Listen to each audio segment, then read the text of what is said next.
Soy Margarita, tengo 83 años. La semana pasada el teléfono de mi sala sonó con ese timbre agudo que a veces me sobresalta. Al levantar el auricular escuché la voz de mi hija. Sonaba tensa, ensayada, como si hubiera estado practicando frente al espejo. Mamá, me dijo con una suavidad forzada, creo que ya es hora de que nos sentemos a hablar seriamente sobre tu situación de vivienda. Inmediatamente supe lo que eso significaba. Mi estómago se encogió. Ella había estado rondando este tema durante meses, lanzando pequeñas indirectas en cada visita. Estaba hablando de vida asistida, de una residencia para ancianos, de un asilo, algún lugar, según sus palabras, donde yo pudiera estar completamente segura y vigilada.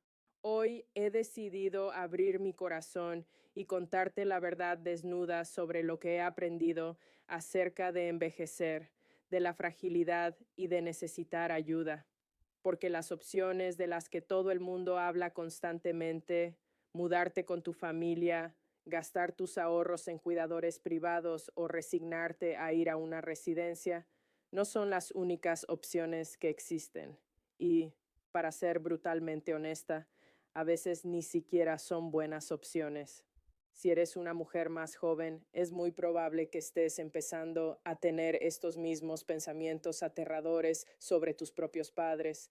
Y si tienes mi edad, si las arrugas en tus manos se parecen a las mías, seguramente estás pensando en esto para ti misma en las frías noches de insomnio. De cualquier manera, quiero que sepas que yo he probado la mayoría de esos caminos. Y hoy voy a contarte exactamente qué fue lo que me destruyó el espíritu y qué fue lo que realmente me salvó la vida. Después de que mi esposo Ricardo murió, me encontré viviendo sola por primera vez en toda mi existencia. Fueron 46 años de matrimonio, 46 años de compartir el café por la mañana, de escuchar sus pasos en el pasillo, de sincronizar mi respiración con la suya por las noches. Luego, de repente, el silencio más absoluto. Solo estaba yo en una casa inmensa llena de recuerdos. Al principio era manejable. Podía cocinar mis propias comidas, mantener los pisos limpios, lavar la ropa y manejar mis propios asuntos bancarios. La casa estaba dolorosamente silenciosa, sí, pero me mentía a mí misma diciendo que eso estaba bien, que prefería esa tranquilidad. Pero luego, la traición del cuerpo comenzó. Fueron cosas muy pequeñas al principio, detalles que intentaba ocultar incluso a mí misma. Me quedaba sin aliento y con el corazón latiendo desbocado, solo por subir las escaleras desde el sótano. Mis manos, que antes amasaban pan con una fuerza envidiable, ahora temblaban lastimosamente intentando abrir un simple frasco de mermelada. Entraba a una habitación y me quedaba parada en el centro, completamente en blanco, olvidando a qué había ido. Y entonces ocurrió el incidente que lo cambió todo. Una mañana, mientras salía de la ducha, mi pie resbaló sobre los azulejos húmedos. El mundo giró a mi alrededor. Por puro instinto de supervivencia, me agarré con todas mis fuerzas de la barra, de las toallas. Los nudillos se me pusieron blancos. No me caí, el golpe no ocurrió, pero el terror me atravesó como un cuchillo de hielo. Esa misma noche, acostada en la oscuridad de mi habitación, no podía dejar de temblar. Mi mente no paraba de torturarme. ¿Qué pasa si la próxima vez el soporte se rompe? ¿Qué pasa si me caigo, me rompo la cadera y me quedo tirada en este piso frío durante días sin que nadie me encuentre? El miedo me acorraló, así que a la mañana siguiente tragué mi orgullo y llamé a mi hija. Le pregunté con la voz quebrada si tal vez, solo por un tiempo, podría ir a quedarme en su casa, solo hasta que me sintiera un poco más estable y segura. Ella dijo que sí inmediatamente, incluso me regañó con cariño diciendo que debería habérselo pedido mucho antes. Su esposo fue sumamente amable y acogedor al respecto. Mis nietos parecían genuinamente contentos de tener a su abuela durmiendo en la habitación de invitados. La primera semana fue una ilusión maravillosa. Tuvimos cenas familiares ruidosas, conversaciones cruzadas en la mesa, risas. Se sentía tan bien volver a ser parte de algo, sentir que le importaba a alguien otra vez. Pero luego la novedad se desvaneció y la fría realidad de la vida moderna se impuso. Mi hija y su esposo trabajan largas jornadas. Los nietos tienen la escuela, las prácticas de fútbol, las tareas, sus amigos. Para la segunda semana me di cuenta de una verdad aplastante. Pasaba la mayor parte del día completamente sola en su casa.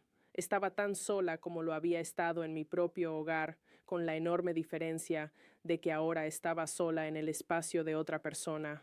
No era mi sofá, no era mi cocina, no eran mis reglas. Y entonces las pequeñas fricciones comenzaron a aparecer como grietas en la pared. Mamá, ¿podrías no usar tanta sal en la sopa? ¿Ya sabes lo que dijo el médico sobre tu presión arterial? Mamá, ¿puedes bajar un poco el volumen de la televisión de la sala?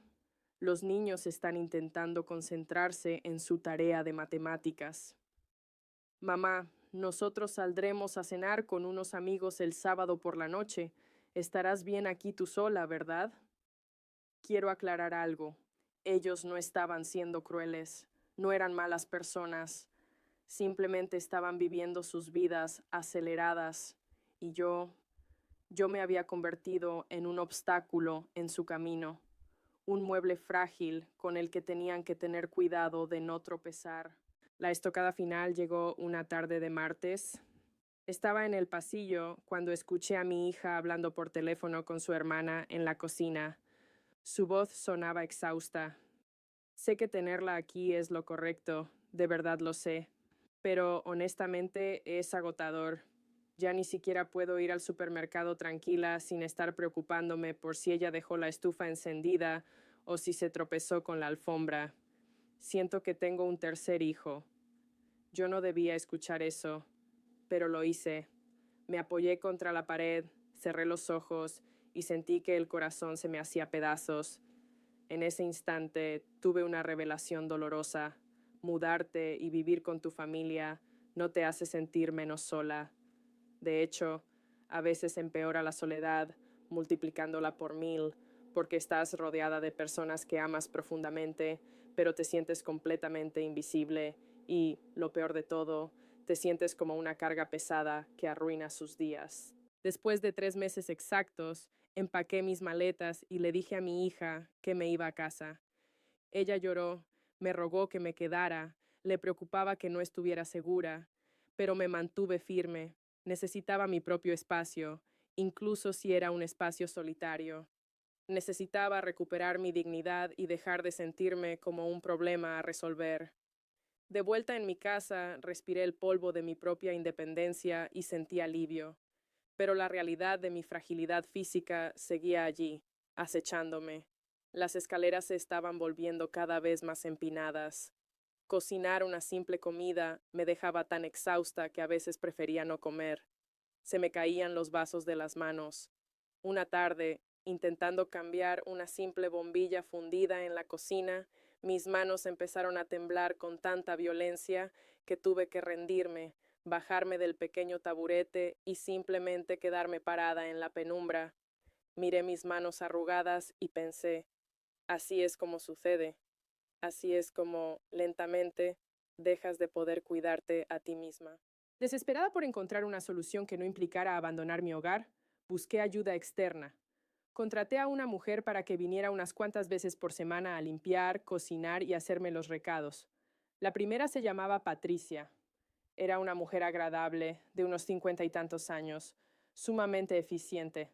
Al principio se sentía como una invasión a mi intimidad tener a una extraña caminando por mi casa, tocando mis objetos personales, reorganizando mis gabinetes, pero me obligué a ajustarme y durante un tiempo fue un alivio físico.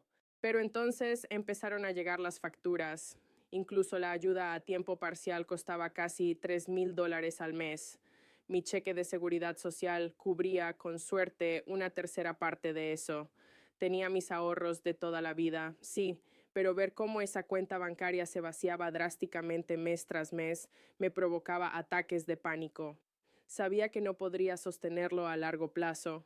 Además, había otros problemas, cosas minúsculas que se acumulaban y me frustraban. A mí me gusta lavar los platos y dejar el fregadero impecable justo después de cada comida. Patricia prefería dejarlos acumular para lavarlos al final del día.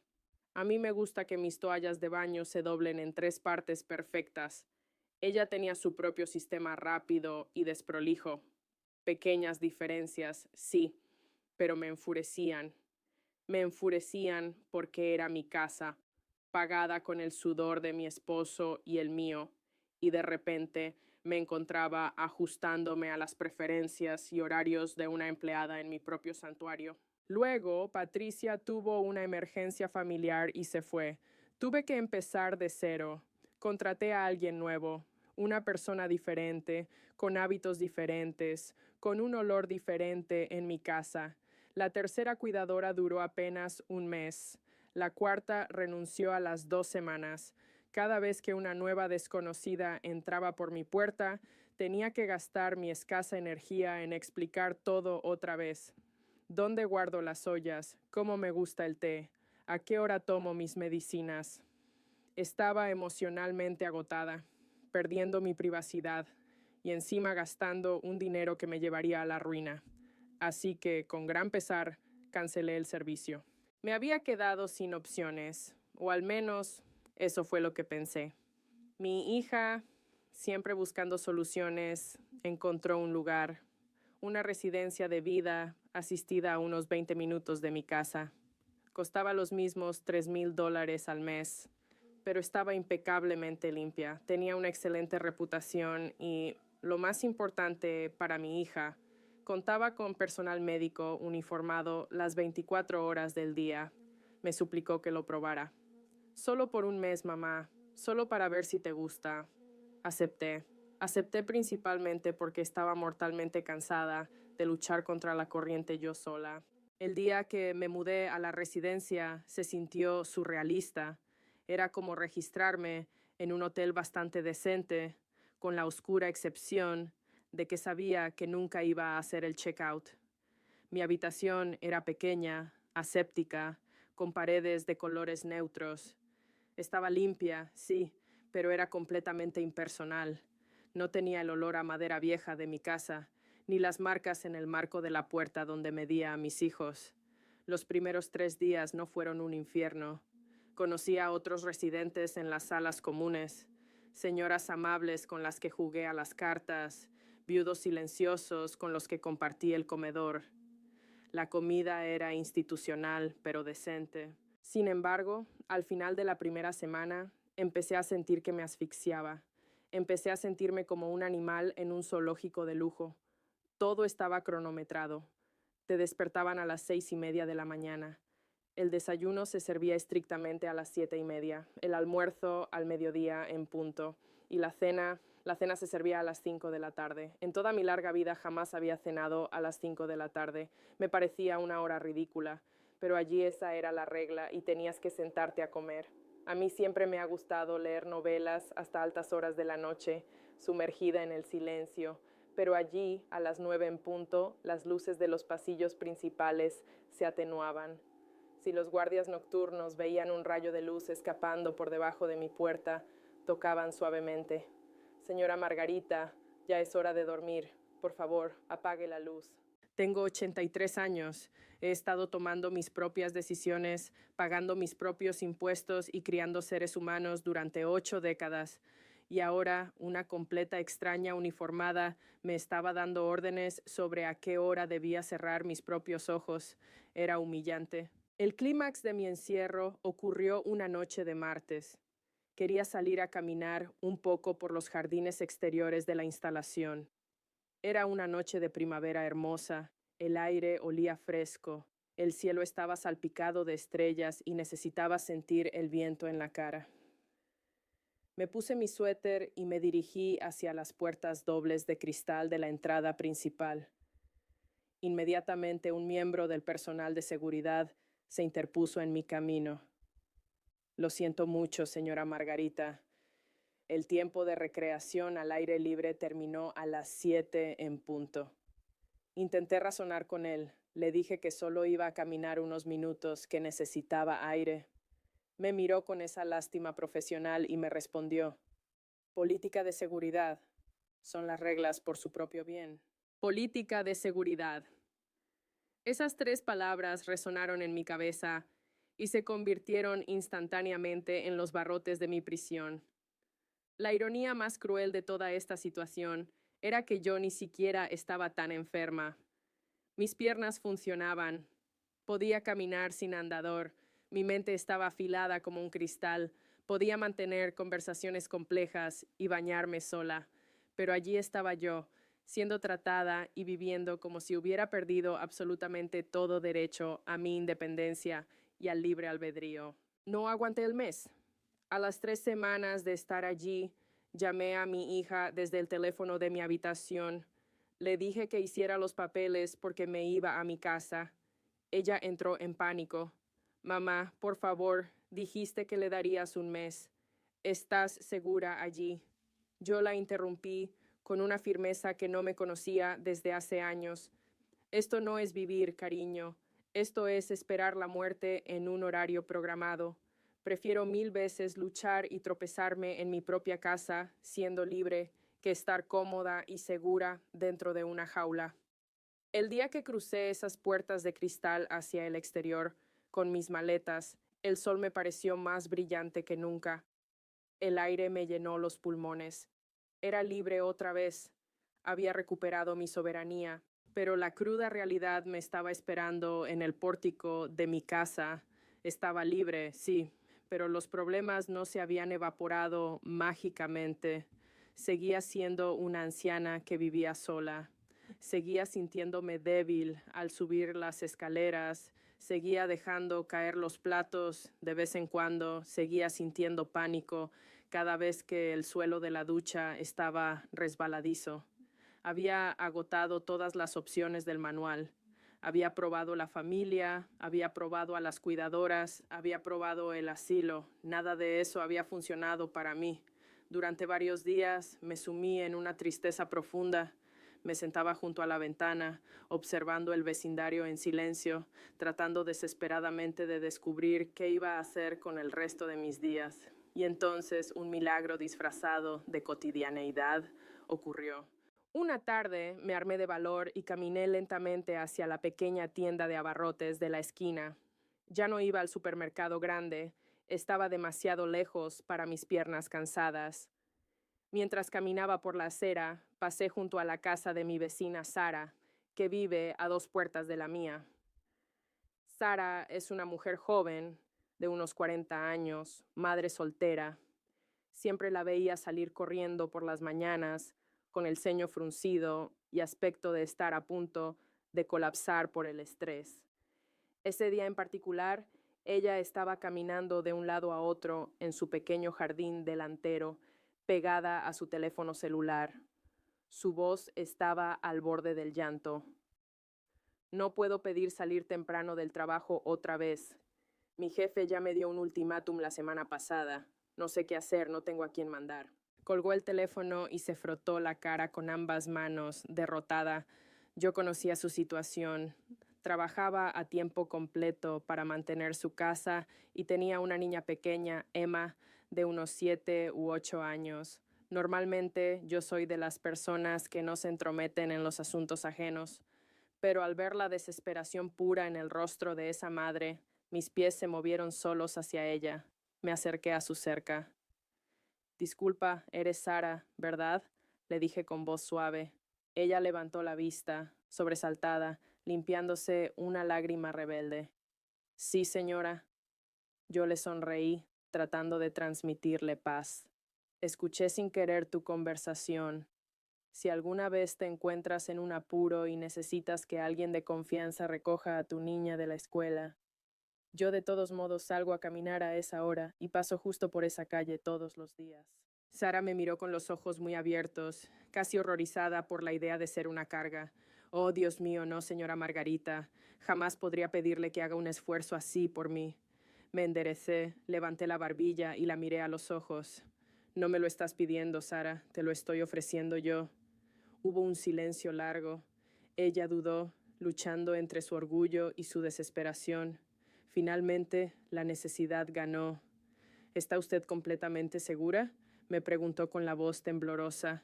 Completamente segura, respondí. ¿Cómo se llama tu pequeña?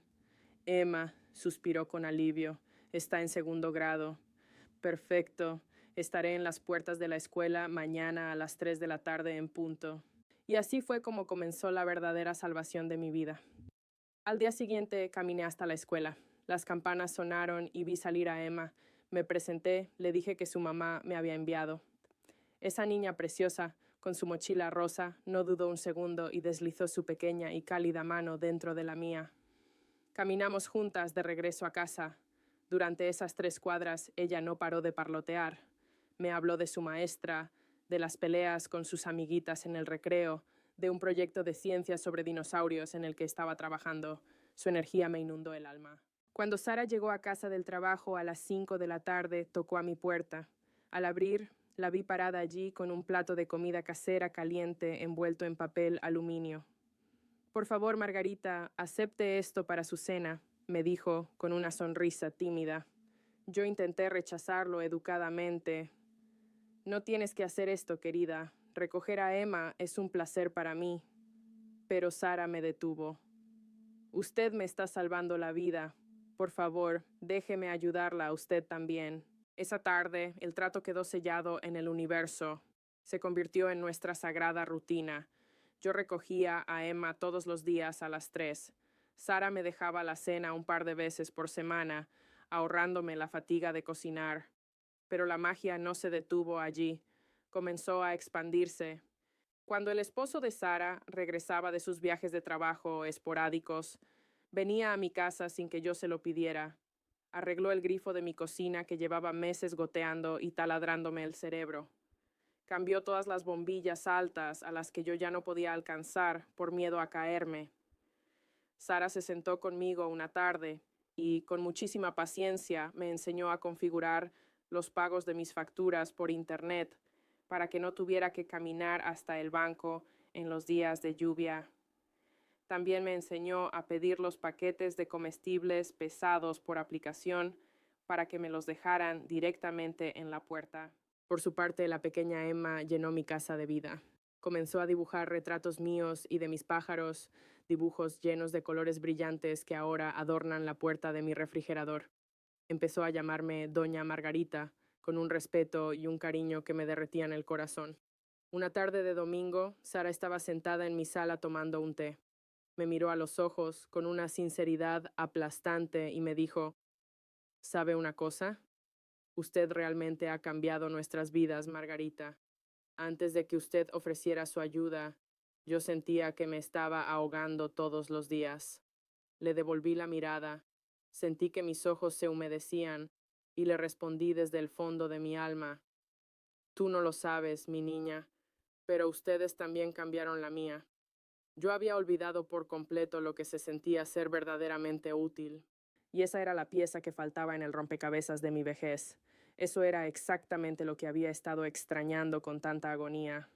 Yo no necesitaba que alguien viniera a limpiarme la casa, ni necesitaba que enfermeras me vigilaran las 24 horas en un asilo.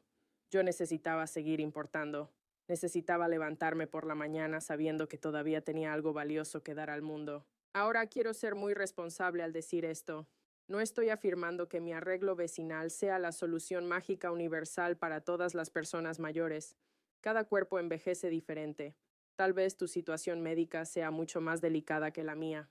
Tal vez para ti, vivir con tus hijos sea un paraíso de amor y respeto, y realmente funcione de maravilla para tu familia.